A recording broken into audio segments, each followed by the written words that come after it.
네, 반갑습니다. 장 교수의 내교육 TV는 최근에 전 세계 뉴스를 뜨겁게 달구었던 이슈가 있었죠. 바로 애플의 신화인데요. 전 세계 기업 최초로 3조 달러 시가총액을 넘어서서 이슈가 되었는데 그 애플의 원천, 스티브 잡스가 새롭게 또 주목을 받고 있는 시점에 창의성의 상징이라고 하는 이 스티브 잡스 브레인 파워의 원천에 대해서 조금 탐구해보는 시간을 만들었습니다. 미혼모의 아들로 태어나서 입양이 되었고 고교 시절 히피족 생활에 통해서 새로운 동양의 어떤 심취를 했고 또 그리고 대학을 들어가서 중퇴를 하고 기업에 잠깐 입사를 하고 또 인도에 방랑의 시간을 보내고 그렇게 해서 돌아와서 어떻게 이 세계적인 기업 애플을 일구었을까? 그 외적인 지표가 아니라 그 내면의 그 역량, 거기에 조금 주목을 해보고자 합니다. 최근에 전 세계 이슈가 되었던 거죠.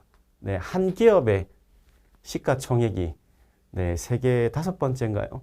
영국의 국내 총생산 GDP를 넘어선 사건이 일어났습니다. 대한민국으로 보면 한 거의 2배죠. 우리나라 GDP 규모의 2배를 시가총액 3조 달러.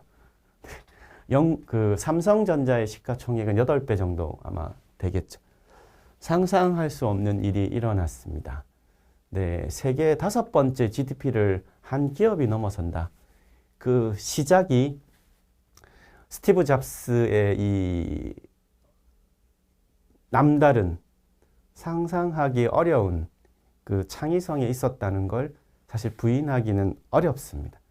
그러한 새로운 형태의 접근과 시장의 패러다임을 바꾼 스티브 잡스의 이 애플의 플랫폼, 새로운 아이폰까지 그것이 없었다면 지금 현재 이 팀 쿡이 이 시가총액 3조 달러를 이루었지만 그 뿌리를 부인하기는 어렵죠.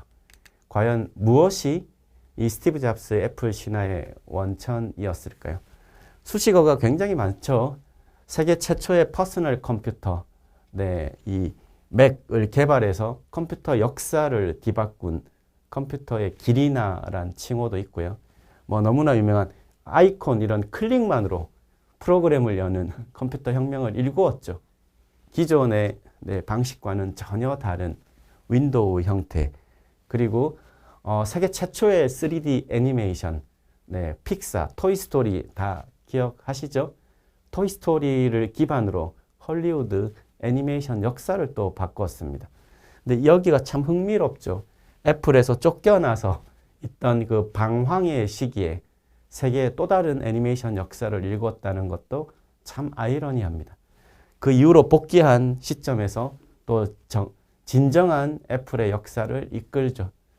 아이팟, MP3 대중화를 이끈 인물은 이건 한국이 처음으로 MP3를 개발을 했는데 참 아쉽게도 MP3의 대중화는 애플이 일구었습니다. 그리고 2007년 드디어 세계 정보화 시대의 역사를 바꿨다고 하는 아이폰으로 시대를 바꾸었죠. 이 시간의 흐름 속에서 스티브 잡스가 어떻게 이런 남다른 창의성을 일구어 왔을까? 결국은 인간의 뇌가 창의성에 대한 많은 오해는 번뜩이는 영감과 통찰만을 생각하지만 그 이전에 축적된 뇌의 기반 정보를 토대로 아웃풋, 출력이 나오는 형태이기 때문에 창의성을 가진 사람들의 과거의 히스토리를 알아보는 것이 사실은 지금 창의적인 어떤 발현을 일구고 있는 사람들에게 굉장히 중요한 접근 방식입니다. 그래서 스티브 잡스의 이 창의성의 원천은 스티브 잡스의 시간을 들여다보는 것이 필요하다는 얘기죠. 스티브 잡스는 20세에 애플을 창업하죠. 과거 이전의 역사는 잠깐 공유를 드렸죠. 아픈 역사를 가지고 어린 시절을 보냈습니다.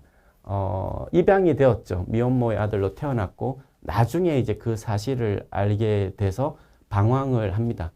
고등학교 때는 히피 문화에 심취했었고요. 리드 대학교에 들어가서 1년 만에 이제 자퇴를 하죠. 당시에 대학의 이 비용이 너무 등록금도 높고 특별하게 배울 게 없다고 이제 자퇴를 하지만 그 대학 당시에 배웠던 이 서체 이것이 나중에 맥킨토시에 굉장히 또 큰 영향을 미쳤다.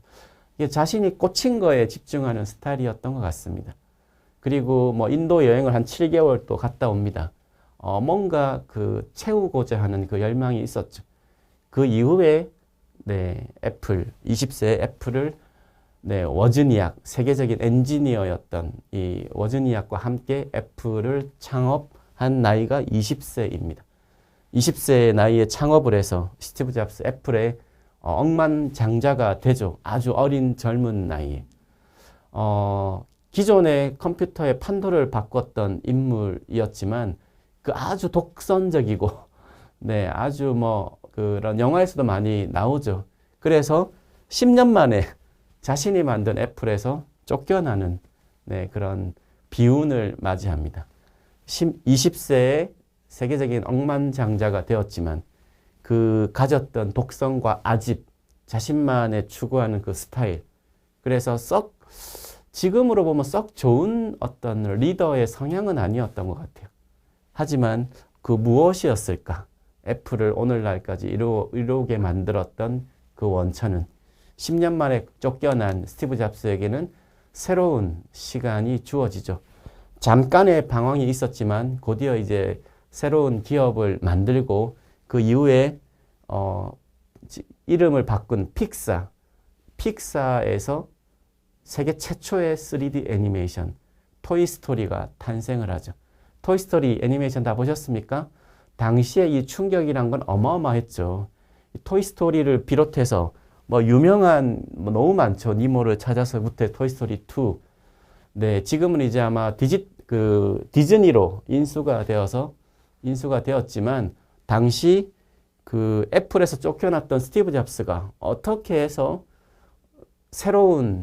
전혀 새로운 분야에서 기존에 없었던 스타일의 애니메이션 영화를 탄생을 시킵니다. 그때 그 일종의 연출자였던 그 사람을 알아보고 네, 거기에 힘을 실어주고 결국은 세계 기존에 없던 애니메이션을 만들어내죠. 그리고 45세, 15년이 지나서 자신이 만든 애플에서 10년 만에 쫓겨나고 15년 동안 새로운 시대를 만들었죠. 그리고 45세, 당시 쓰러져 가고 있던 방만한 아이템과 뭐 경영과 독창적인 아이템이 없이 전전긍긍해서 거의 빈사 상태에 있었던 애플로 컴백을 합니다. 컴백한 지 불과 얼마 지나지 않아서 스티브 잡스의 이 독창성과 이 미니멀라이즘, 아주 단순함의 극치를 이룬 제품들을 세상에 내어놓기 시작하죠. 아이맥, 이것이 이제 애플을 흑자로 돌려놓는 첫 제품이었고 이전에 맥킨토시 이후에 어떻게 보면 스티브 잡스의 시즌2의 시작을 알리는 신호탄이었습니다. 그 이후에 음악, 비틀즈의 광팬이라고 알려져 있었죠. 새로운 유형의 음악과 그 라이프 스타일 안에서 그것을 결합하고 싶었던 스티브 잡스의 이런 내재적 욕구가 이 아이포드와 아이튠스, 음악에 대한 새로운 형태를 탄생을 시킵니다. 그야말로 애플의 진정한 신화가 태동이 되기 시작했죠. 그러다가 안타까운 사건이 일어나죠. 2004년에 자신의 췌장암 진단을 받습니다. 지금도 췌장암은 그 치료가 사실 쉽지 않은 암 중에서도 가장 어려운 암이죠. 그리고 2007년에 그 췌장암 진단을 받았던 게 2004년인데요. 3년 후인 2007년에 애플 역사상, 아마 전 세계 IT 역사상 가장 위대한 발걸음이라고 얘기하는 아이폰을 출시합니다. 사실상 시한부 선고를 받는 췌장암 진단을 받고 나서 3년 후에 아이폰을 출시했다는 사실, 저는 참 여기에 더 시선이 끌립니다. 그리고 2011년 시간이 한참 지나죠. 그래서 4년 후에 세계 정보와 사회의 역사를 바꾼 아이폰을 출시한 지 4년 후, 네, 56세의 나이에 이제 사망을 하게 되는데요.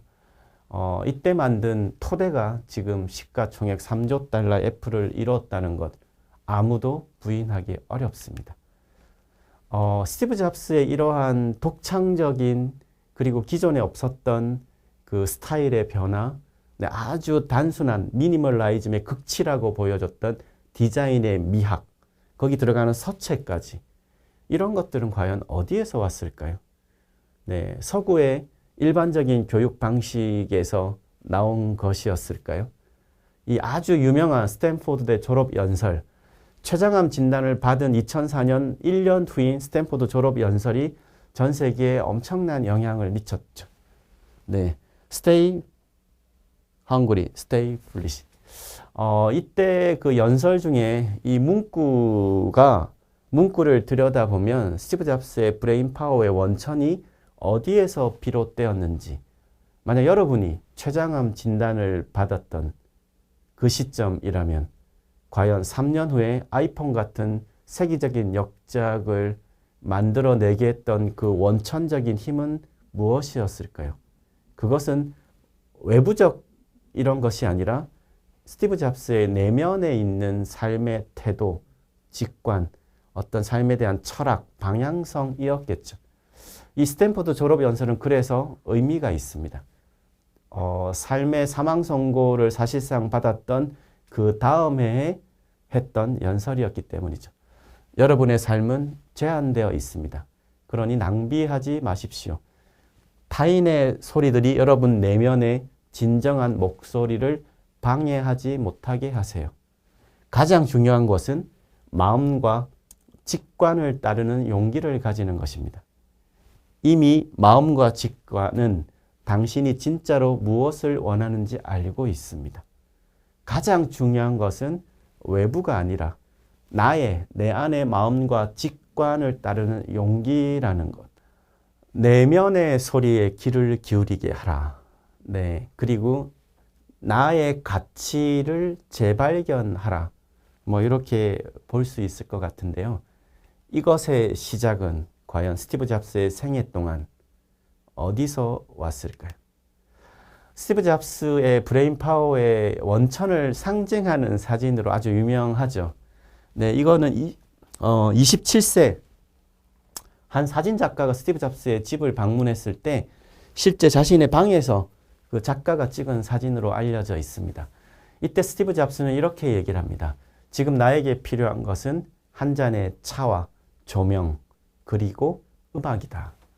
네, 영감, 몰입, 인사이트, 플로우, 사물의 개념의 단순화, 이 모든 디자인, 모든 제품을 어떻게 하면 단순하게 할까? 이 미니멀라이즘의 극치의 상징이 바로 애플의 제품들이죠.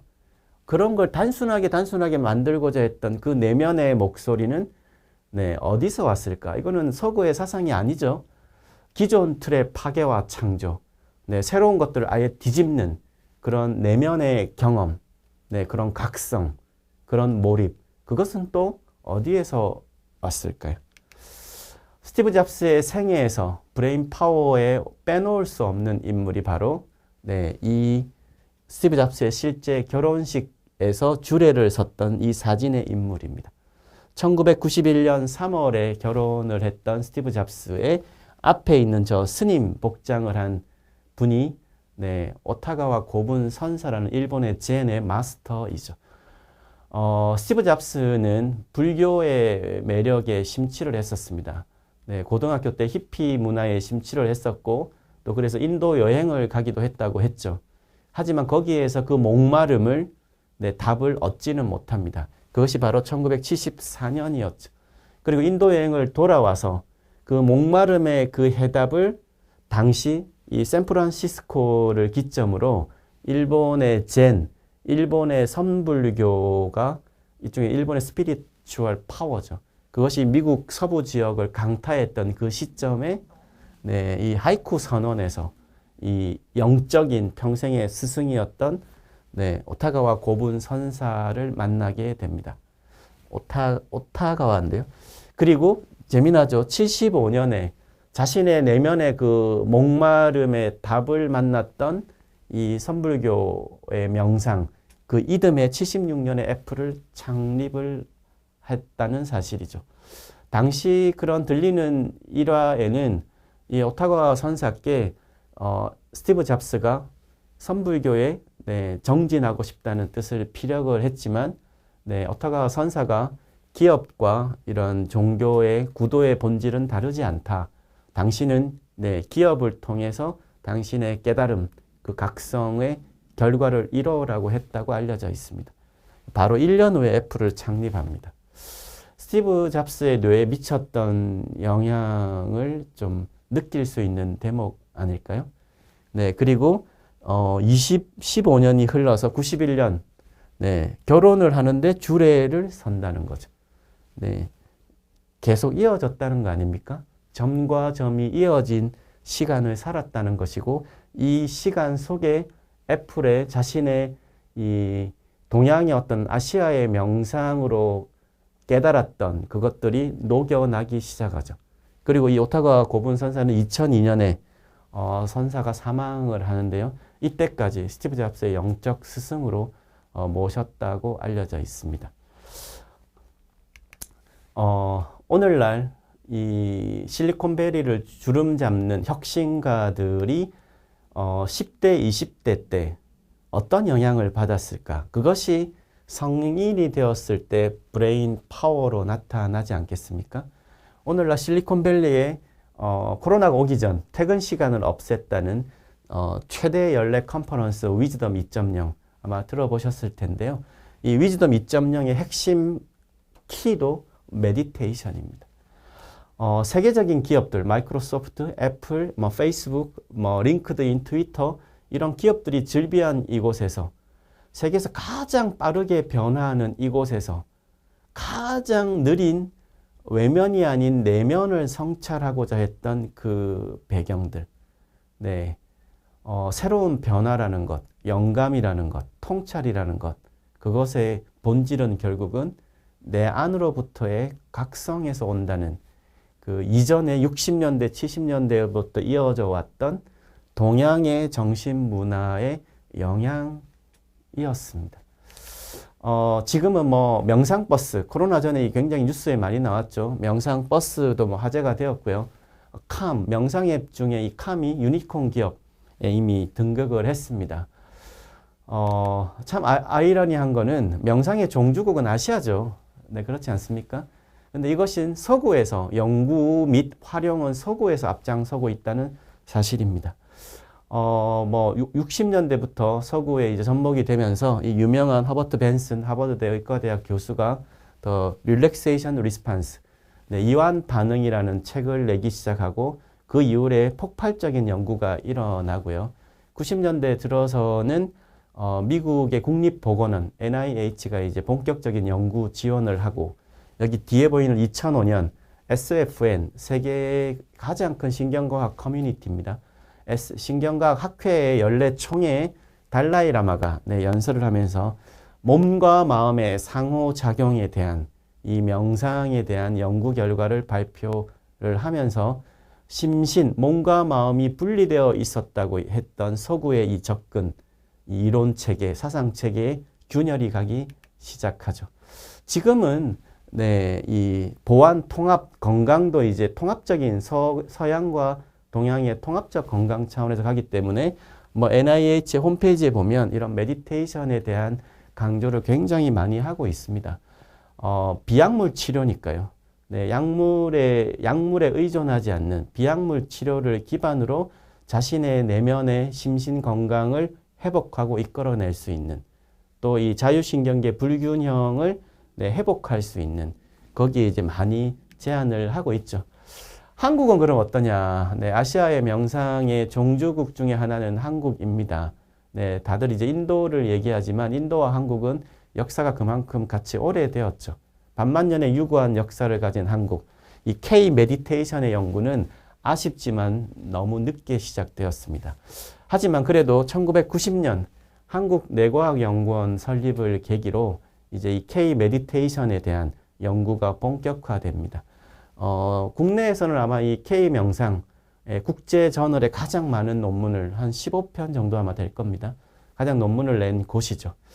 이후에 이제 조금 가속화가 붙어가지고 의사 쪽에서도 대한명상의학회가 2017년에 출범을 했고요. 우리나라 한국의 MIT라고 하는 카이스트에도 명상과학연구소가 이렇게 개소가 됩니다. 우리나라 의학계, 과학계도 이제 이 메디테이션에 대한 연구에 본격적으로 뛰어든 게 되었죠. 아쉽지만 지금이라도 환영할 일입니다. 마지막으로 얘기 드리고 싶은 것은 명상의 본질은 서구가 이렇게 동양 명상을 주목하고 있다는 데 있지 않습니다. 명상이 갖고 있는 본질이죠. 명상이 갖고 있는 본질은 인간의 잠재성과 인간의 어떤 가치를 회복하는 것에 있지, 이게 막 이슈가 되고 눈 감고 가만히 있고 이 자체가 중요한 게 아닙니다. 그리고 서구가 주목하는 것은 이 물질 문명의 극한에서 이 정신 문명과의 이 괴리감에서 그걸 회복하고자 했던 시대적 변화가 있고요. 디지털 시대에 새로운 감성과 새로운 직관, 그리고 의식과 무의식의 어떤 접점을 찾고자 했던 글로벌 다국적 기업들의 새로운 인적 자원 개발법으로 주목하고 있는 그 지점이 또 하나가 있습니다. 우리는 반만년의 역사를 갖고 있는 한국의 한민족의 전통 인재 교육 방식은 심신쌍수라고 하죠. 고구려의 고분벽화나 그 이전의 단군 조선까지 우리의 전통은 지식 기반 지덕체 교육이 아니라 심신, 몸과 마음을 함께 단련했던 생활 문화를 가졌던 민족이라는 것에 있습니다. 우리가 주목할 것은 우리의 20세기의 한국이 아니라 반만년의 선조들이 가졌던 그 역사, 그 시간 속에서 지금 세계가 주목하는 인간의 역량을 어떻게 개발할 것인가, 그 해답의 지혜를 우리의 문화 속에 찾을 수 있다는 것이죠. 오늘 스티브 잡스의 위대함을 얘기하려고 했던 영상은 아닙니다. 우리가 갖고 있는 위대한 지혜는 어디에 있는가, 이 얘기를 드리고자 싶었습니다. 오늘 장 교수의 뇌교육 TV, 스티브 잡스의 브레인 파워의 원천은 서구적 교육이 아니라 아시아에서 왔다는 것, 그리고 한국도 명상의 종주국 중에 하나라는 사실 잊지 말아 주시길 바랍니다. 감사합니다.